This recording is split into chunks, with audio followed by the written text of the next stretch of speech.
John. Good afternoon. My name is Jeff Griffin. I'm with W.O. Blackstone. We're mechanical contractors here in Columbia. It's my distinct honor and privilege today to introduce our speaker, Congressman Joe Wilson. He grew up in Charleston, went on to Washington Lee for undergraduate studies, and Carolina for law school. After law school, he was a founding partner at his law firm, Kirkland, Wilson, Moore, Taylor, and Thomas. Throughout his life, Joe has been active in the U.S. Armed Forces. He served first at the U.S. Army Reserves from 72 to 75, and then on the South Carolina National Guard, from which he retired as a colonel in 2003.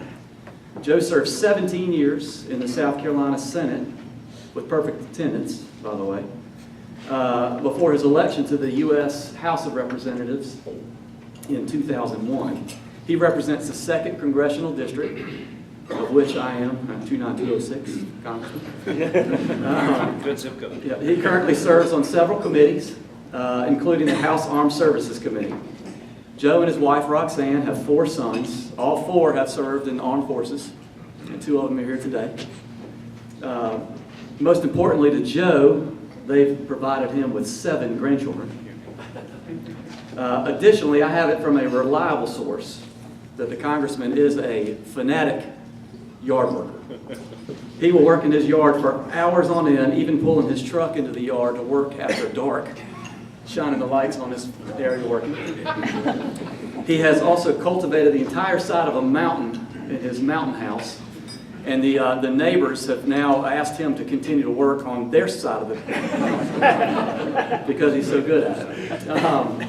Also, Joe gets his morning energy from a nice cup of Folgers Crystals. He will scoop a couple spoonfuls into his mug, stick it under the tap, and drink it right down. My source, my reliable source, says he thought that was what coffee was growing up. In all seriousness, Congressman Wilson and our leaders in Washington face many challenges today, from Ebola to terrorism to ISIS, to our domestic fiscal and tax policies. And we're happy Congressman Wilson has taken time out of his day to speak to us today. Thank you.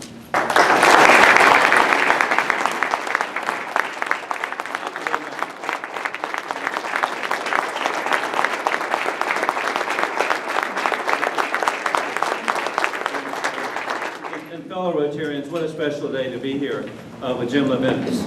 And I just appreciate the extended Levinas family. Some I grew up with in the holy city of Charleston. So I'm very happy for your success, Jim. God bless you. Additionally, as I'm here today, and I'm going to be a bit repetitious, but it's from the heart. When I think of this club, you need to know it's Earl Brown. And in my 17 years, perfect attendance, he saved me a seat every Monday to be here so that I could go to the Senate on Tuesday. And so I just really am grateful. And then he became, of course, the deputy director of our office. So I think of Earl, and what a great Rotarian he was. Another person you need to be aware that's no longer with us who was such an influence to me is the late Crawford Clarkson. And what a patriot. And so I'm just so glad. And then when I think of patriots, he's with us, Jack Van Loan. So Jack, thank you, POW. So thank you.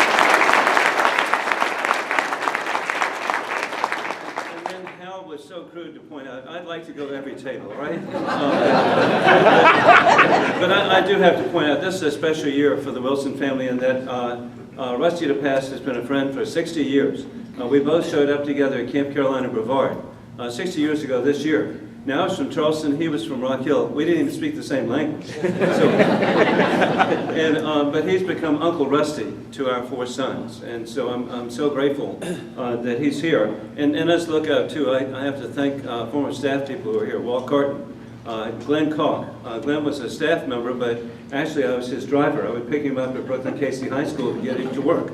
So, and then Judge Kathy Kennedy is here. I appreciate her son Drew. And then I'm very grateful as I look out, I see the Krapps family, the Theodore family, others who have served in our office. Additionally, indeed, we are a Rotary family. I'm so grateful for my service in Rotary, 41 years.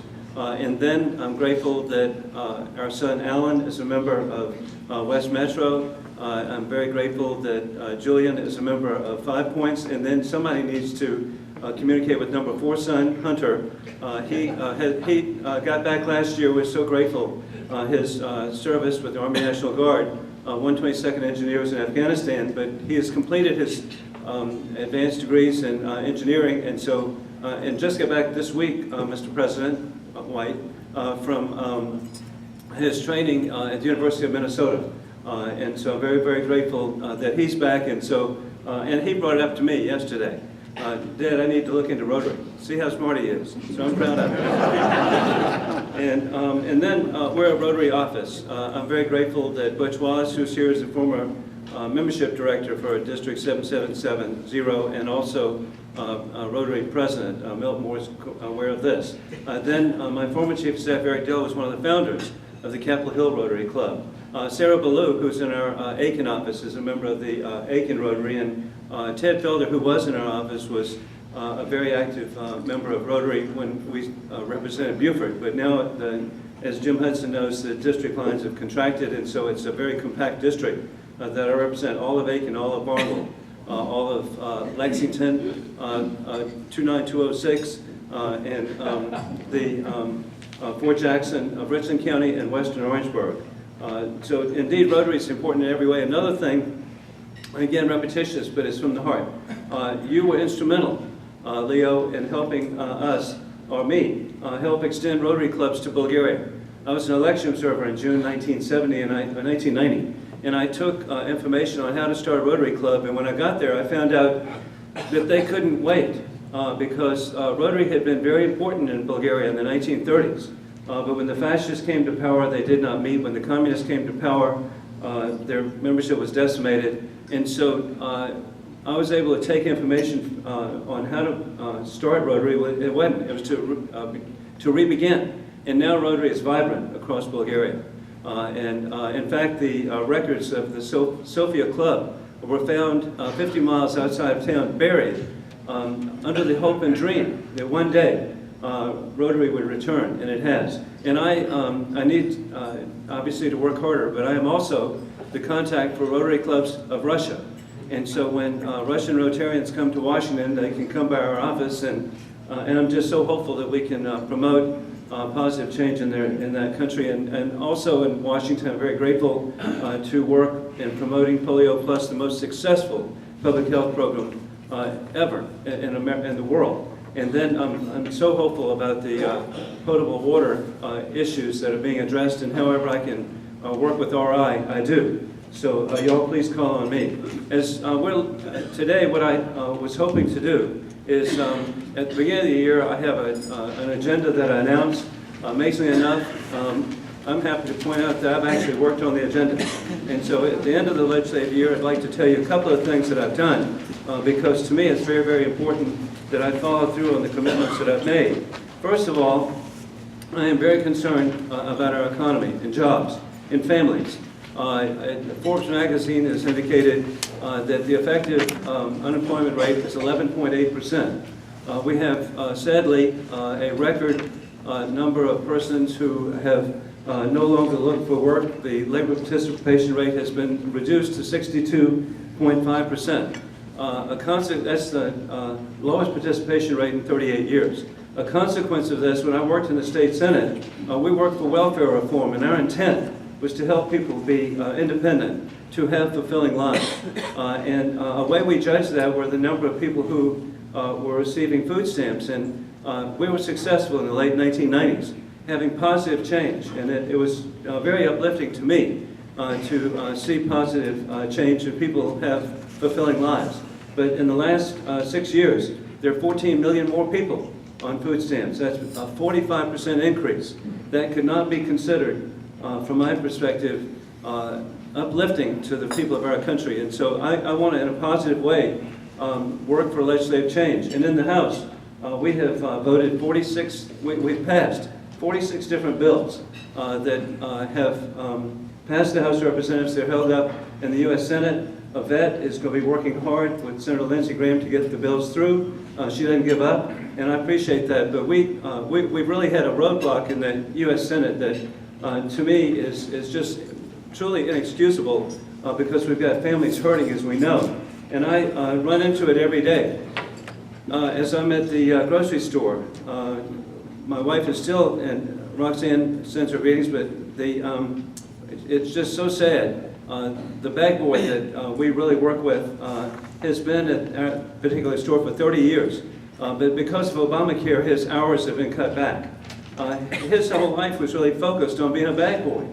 And sadly, it's being affected by that. Additionally, as I go to different stores, I have young people behind the counter say, Mr. Wilson, I now have to work 3 jobs because of the health care law that has reduced the hours that I have. And so we have passed legislation to repeal and replace. I've worked with Congressman Tom Price, who is a physician from Atlanta, just a really positive person, and we can come up with an alternative, and I'm just hoping that we can, but we've just got to address the issue of jobs. It also relates to energy, and that is that if we could have a change by the administration, very clearly for us, is the Keystone Pipeline.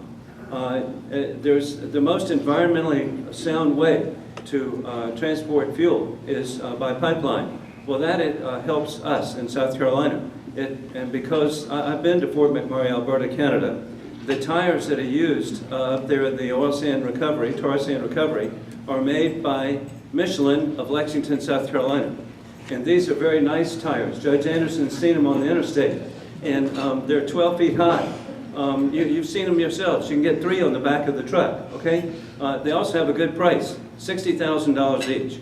And they also have another consequence, 500 jobs here in the Midlands. And so we've just got to work for, the president needs to change his position on Keystone. And then it really impacts me another way, and it impacts you. And that is the engines that are used for the oil sand recovery are made by MTU in Graniteville. And again, these are nice engines. You could get 2 in this room.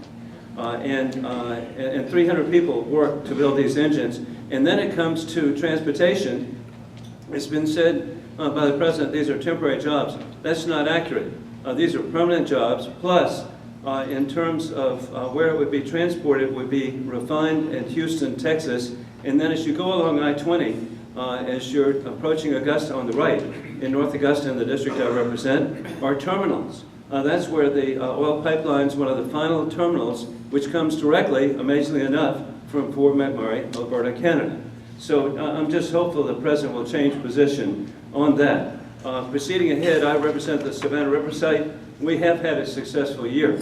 We were able to get the reprogramming of funds to maintain the professional level of service there. I was able, working with Senator Graham and Senator Scott, we were successful in keeping the mixed oxide fuel fabrication facility open. Again, I say it out of sadness. We've got 36 metric tons of weapons-grade plutonium in our state. It needs to be reprocessed. It should not just sit there. And I thought this would be a dream come true for people at 1600 Pennsylvania Avenue. What you're doing is taking weapons and making it into fuel, green fuel. But sadly, the administration has blocked this, but we are persisting, and I was very, very grateful that the House of Representatives passed in the National Defense Authorization Act every amendment I had and then blocked. Can you imagine, half the members of Congress looked at the money at Savannah Riverside and thought, gosh, that could be spent in their district. And they tried to get it. But with the team we have, and Tom Rice was here earlier, working with Tom and the rest of our delegation, we made a difference in regard to the MOGS facility. Another issue that I've worked on is the Energy Savings Performance Contract. And sadly, that became very important but positive, and that is that you take woody biomass and make it into fuel, and you're only paid for it if it actually produces energy. And with the ice storm that struck earlier this year, there was an extraordinary supply of woody biomass, but that was used to produce the fuel at the Savannah River site. My primary function in Congress truly is on the Armed Services Committee. I'm obviously very proud of the service and the personnel of Fort Jackson. I'm very concerned. I sincerely believe the way you have peace is through strength. This administration, sadly, is reducing our military to the Army to the smallest size since 1939, the Navy to the smallest size since 1916, the Air Force to the smallest size since it was created in 1947. And then on top of that, they came up with defense sequestration. I have actually, in a bipartisan manner, been working with former Secretary of Defense Leon Panetta to alert the American people that our military is being hollowed out. The consequence of that truly is that we have instability around the world, whether it be the invasion of Ukraine, the bombings by Hamas of rocket attacks on Israel, Iran is proceeding with their capabilities, and then of course we have, sadly, the President underestimated his junior varsity, the consequence of ISIS or ISIL. And to me it's ISIL because it includes Lebanon, it includes Israel. We need to know that. And I, in fact, June a year ago, I was at a hearing of the Foreign Affairs Committee where it was brought to our attention that the Al-Qaeda affiliates were expanding across North Africa, Boko Haram in Africa, across the Middle East, across Central Asia. At the same time, statements were being made that the terrorist threat was being diminished. At the same time, it was indicated that they were junior varsity. They're not junior varsity. And their creed, the creed of Hamas, people need to know, we value death more than you value life. You also need to be aware that in Tehran, they carry signs in English, death to America, death to Israel. So that's why I take very seriously the threats to our country, and it also relates to an underestimating of the threat of Ebola to the American people. Clearly, what you do is quarantine persons from the countries that are most affected. It helps them. It prevents, indeed, from the source, a threat to the American people. And I also am in opposition to the American military being sent to West Africa. I don't think that's appropriate. I think it puts our military and their families at risk. And a final point, I've been to Monrovia. It would really warm your heart to see the president there, President Ellen Johnson Sirleaf. She is the first female president of an African country ever. The history of Liberia, you should be aware, is that it was settled by freed slaves from South Carolina. And so I've worked with the country for a number of years, but we're doing them no favor by not helping them contain Ebola in their country. I'll be happy to answer any question. A final thing, there was one bit of really good news. Reforms of the Veterans Administration. The waiting lists were absolutely disgraceful. Here, the delay in colonoscopies really resulted in people losing their lives. But I'm very grateful, and I want to thank Drew Kennedy on our staff, the judge's son, working with the staff of the VA. The people who were patients didn't know that they weren't getting proper treatment. But I want to thank the staff of the VA. They actually brought it to our attention, and I was about a year ahead on this issue, and I was very grateful that the chairman of the Veterans Affairs Committee, Jeff Miller, was here in January as we tried to change the law, and we actually did, with the leadership with Lindsey Graham, change the law to provide much better care for our veterans. Be happy to answer any questions. Yes, Milton. Joe, the pipeline, we've heard that environmentalists are the ones actually stopping it through the administration. Is that correct, or is there any other reason? And would it help make us much more independent of the Arab countries? Well, Milton, it's really sad because, again, you're right, it's extreme environmentalists. Environmentalists who look at it, and I think everybody here would be an environmentalist, who would ever want to do anything that would pollute water, sources, in every way. But sadly, there has been undue influence by a single billionaire from California who promised to political campaigns $50 million if they would block the Keystone Pipeline, with an additional promise of raising from other people that he associated with another $50 billion. I'm really grateful. I've been serving now 30 years, but I've never seen such quid pro quo in my life. That's clearly wrong, and it puts the American people at risk. He wants it blocked because of environmental issues or other reasons? No, it's claimed to be environmental issues. but it's contrived. Yes. What can we do to keep other countries from bringing their spent nuclear waste here in the future?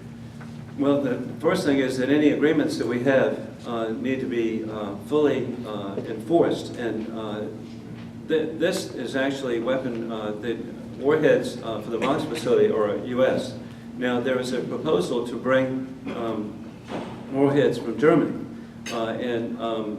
but I know that I know that Senator Graham has expressed the same concerns, and Senator Scott would want ironclad any potential bringing of nuclear material, that it actually be reprocessed and not be in cold, they call it cold standby, which is a polite term for we get stuck. Yes, John.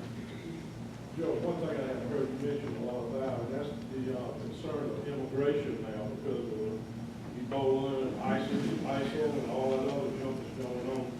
Where do we stand with that? What do you think should be done with that as far as border goes? Well, I've been to the border with Texas. I've been to the border along California. We've got obviously an ability to secure our border.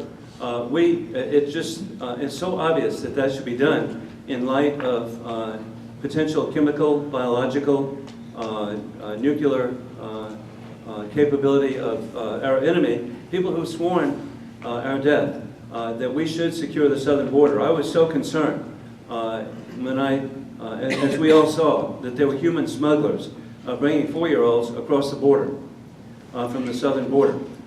Truly, if you can bring a 4-year-old for about $5,000 or $10,000, the same people have the capability of bringing people to our country who it could be catastrophic. All of us, it shouldn't even be a partisan issue. It should be to seal the southern border. Every country on earth has immigration laws which they enforce. I was an immigration attorney. It's been exciting to me to have people come to our country legally from India, Canada, Kenya, but it needs to be, we've got to have a secure border. Every country on earth has a secure border, and we should have the same. Yes? The president's approval rating is pretty low, but Congress's is even lower. Yeah.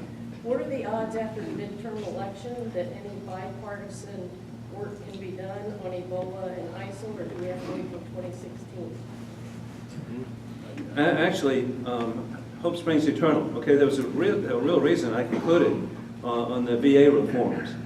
We can work together, and we have worked together. I have worked on issues with a number of my colleagues, Congressman John Garamendi of California, to promote small modular reactors, SMRs. That could be 10,000 jobs in Aiken County. I've worked with Congresswoman Nikki Songas on issues of criminal sexual assault in the military over and over again. And I love to quote somewhat surprising Congresswoman Sheila Jackson Lee. She and I are the co-chairs of the Afghan caucus. And she pointed out that good news has no feet and bad news has wings. And it does. So you'll hear the negative, but there are a number of examples of, hey, Congressman Clyburn, I really appreciate, he works very closely with me on the Savannah River site.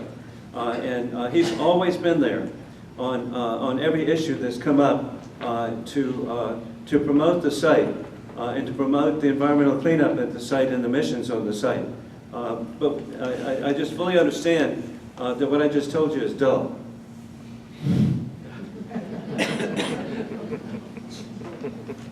Yes. Hey, Congressman Wilson, appreciate you so much being here today. And although I may not have always agreed with you politically all the time, I've always respected your service and what a kind person I've always found you to be. And you've always had such great constituent service to this district as well, and I appreciate that. But let me ask you a political question, since this year is a political year, election year. I guess Republicans over the last 6 presidential elections have lost 5 of the last 6 in the popular vote.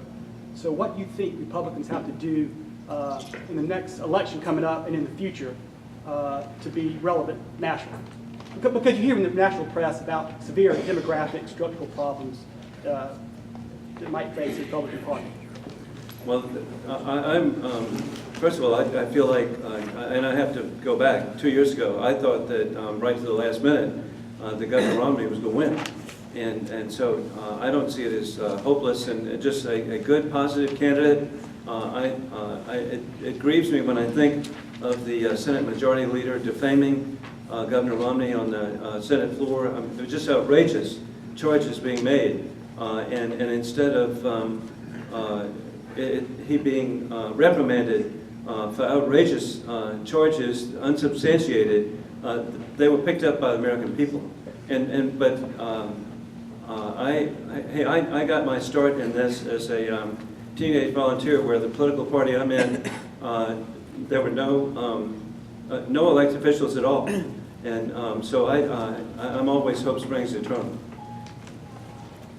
So what is your prognosis about sequestration and Fort Jackson? And thank you so much, Jack. And I am very concerned about defense sequestration and the effect on Fort Jackson, but it's hollowing out of the military. And I'm very appreciative that Congressman Paul Ryan, as chairman of the Budget Committee, has helped address this. I'm just hopeful, and I believe that in a bipartisan manner we can address it. I believe it will be addressed, but that's just not the way the national security of the people of our country should be jeopardized. Yes, Doctor. Joe, thank you for coming. And let me follow up with Jack's question. Do you think that there's a real possibility of Congress changing the defense cuts this session? I do. I really do. And the National Defense Authorization Act, the House has passed it. We have provisions that are contingent, counting on a change in sequestration. Now, sadly, last year was remarkable. First time in 6 years the Senate even passed a budget. And the way to get their attention is that there was could be no pay if no budget. And somehow that got their attention, and it did pass. But when we get back, and I truly believe that the National Defense Authorization Act, and we're in conference now, and it hadn't even passed the Senate. So, and I've been going to a number of conference meetings with the anticipation that there would be this legislation passed. But we've got to be ever vigilant, please. Hey, I want to thank everybody and also extend a warm invitation. Please come by. It's your congressional office, 2229 Rayburn House Office Building. And in fact, everywhere you look, you're going to see the four-way test is very much a part of our office. And I even have a picture of Dr. Milhouse on the wall. You want to come see that behind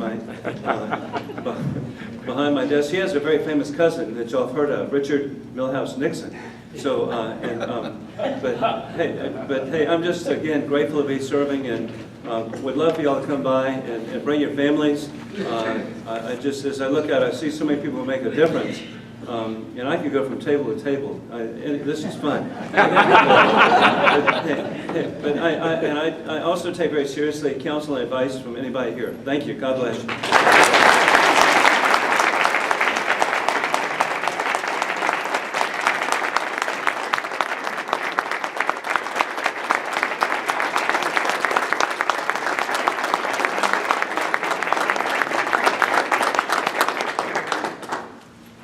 Congressman Wilson, thank you for taking time to be with us today.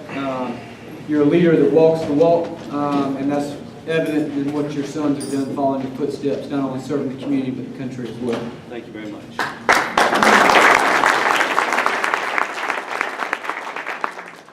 President-elect Mark, next week's program. Sure.